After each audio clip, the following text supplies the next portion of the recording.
Lahore high court के हवाले से आजकल बहुत सी चीज़ें ज़ेर बहस हैं। आपने पहले देखा कि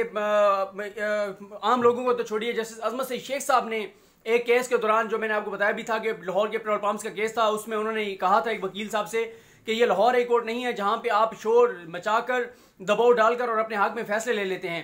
फिर ये भी मैंने आपको बताया था कि सुप्रीम कोर्ट ने chief justice of Pakistan Asif Saeed Khosa साहब ने chief justice Lahore high court Sardar Shamim साहब को सुप्रीम कोर्ट में लाने की बजाय वो एक ऐसे जज को ला रहे हैं जो कि लाहौर हाई कोर्ट से रिटायर हो चुके हैं, गाजी मीन साहब, उनको ऊपर लाया जा रहा है क्योंकि सुप्रीम कोर्ट में एक इस वक्त आसामी खाली है जो कि जस्टिस साकिब निसार साहब की रिटायरमेंट के बाद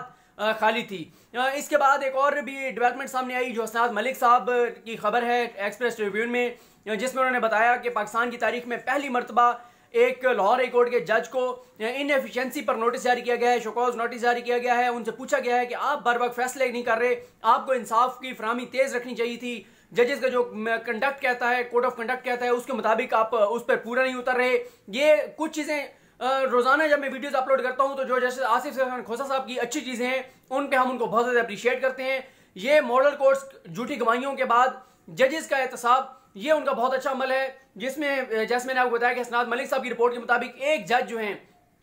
उनको पाकिस्तान की तारीख में पहली बार हुआ है कि इस वजह से शोकॉज नोटिस जारी हुआ है कि आप इनएफिशिएंट हैं, आप उस तरह से काम नहीं कर रहे तेजी से जिस तरह से आपको करना चाहिए, तो और आप जजेस कोड ऑफ कंडक्ट पे पूरे नहीं उतर रहे। इसके अलावा मैं आपको ये भी बता चुका हूं कि ये इस वक्त जो हाई कोर्ट्स के अंदर जो ज्यादा जजेस हैं जिन पे खास तौर पे बहुत ज्यादा सवालात भी उठते हैं, वो जजेस हैं जिनको इफ्तिखार मोहम्मद चौधरी साहब लाए थे। हुआ कुछ यूं था कि 31 जुलाई 2009 को एक फैसला आता है, उस फैसले में ये कहा जाता है कि 2007 की इमरजेंसी के बाद जितने जजेस ने परवेज मुशर्रफ के पीसीओ के तहत हलफ उठाया था उन तमाम जजेस को फारिग कर दिया गया था। उसके अलावा उन जजेस को भी फारिग कर दिया गया था जिन्होंने अब्दुल हमीद डोगर साहब से हलफ लिया था, पीसीओ पे नहीं भी लिया था लेकिन अब्दुल हमीद डोगर साहब से लिया था। उन तमाम जजेस को घर भेज दिया गया था। उनकी तादाद थी 109। उस वक्त ये बहुत ज्यादा बहस हुई थी कि क्या जजेस को इस तरह से एक सुप्रीम कोर्ट के फैसले के नतीजे में घर भेजा जा सकता है, क्योंकि जजेस को निकालने का तरीकाकार आइन के अंदर मौजूद है। 209 बताता है कि किस तरह से किसी जज को निकाला जाएगा, लेकिन जहां पे एक अदालती फैसले के जरिए 109 जजेस को घर भेजा गया था, लेकिन उनको तो घर भेज दिया गया और असल खेल शुरू हुआ उन जजेस को घर भेजने के बाद। जब 109 जजेस को फारिग कर दिया गया तो उसके बाद इफ्तिखार मोहम्मद चौधरी साहब ने जजेस लगाए और ऐसे जजेस लगाए, ऐसे वुकला को जज बनाया जो कि उनकी वुकला तहरीक जो थी और उनकी बहाली की जो तहरीक थी उसके अंदर पेश रहे, जो नारे लगाते थे, उनके प्रोग्राम कराते थे। और उस वक्त मैंने आपको बताया था कि ये बात भी कही गई थी कि हमें ऐसे वुकला को जज बनाना चाहिए जिनके अंदर जुर्रत हो, फैसले करने की जुर्रत हो। कानून उनको आता है या नहीं आता, कानून वो सीख जाएंगे, लेकिन उनके अंदर बेसिक चीज ये है कि जुर्रत होनी चाहिए। फिर हमने देखा कि ऐसे ऐसे जज लगाए गए कि ख्वाजा हारिस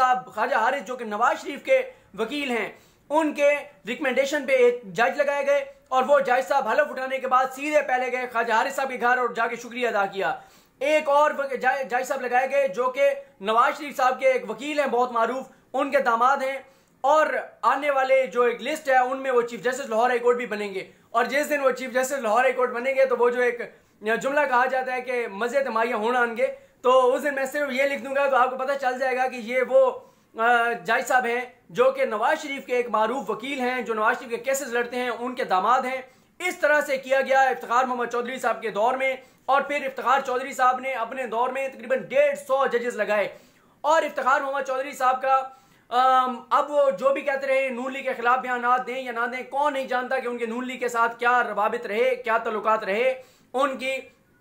इमरान खान के साथ क्या मुखालफत रही। और इस वक्त मैं जब ये बात कहता हूं कि एक बार स्क्रूटनी होनी चाहिए कि इफ्तिखार मोहम्मद चौधरी साहब के दौर में जो जज लगाए गए थे वो कितने अहल थे या नहीं थे। अब जो उनमें से मौजूद है इस वक्त उनकी अहलियत और सलाहियत के क्या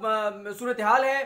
तो अब इस वक्त एक तो यह है कि सुप्रीम जुडिशल काउंसिल बहुत एक्टिव है। आपने पहले भी देखा कि जस्टिस फरूख इरफान को इस्तीफा देना पड़ा, जस्टिस शौकत सदीकी को घर भेज दिया गया। तो इस तरह से सुप्रीम जुडिशल काउंसिल एक्टिव तो है। मैं खबर देने से पहले आपको सुप्रीम जुडिशल काउंसिल के बारे में बता दूं कि उसमें 5 जजेस शामिल होते हैं, चीफ जस्टिस ऑफ पाकिस्तान और सुप्रीम कोर्ट के 2 सीनियर तरीन जज, जिनमें एक जस्टिस गुलजार साहब हैं, एक जस्टिस अजमत सईद शेख साहब हैं। 2 जजेस होते हैं जो हाई कोर्ट्स में से सीनियर तरीन जजेस होते हैं। इस वक्त एक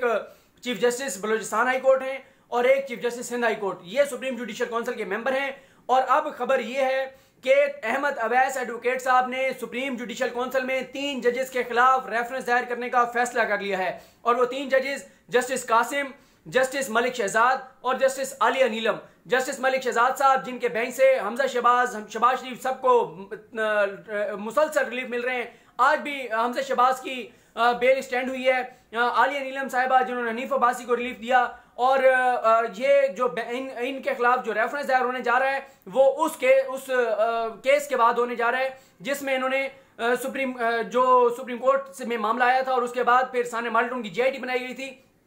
उस जीआईटी को जो काम से रोका गया था और काम से रोकते हुए जो अहमद अवैस साहब को नहीं सुना गया था, एडवोकेट जनरल पंजाब को नहीं सुना गया था, फिर उनको शोकॉज नोटिस जारी किया गया। उसके बाद फिर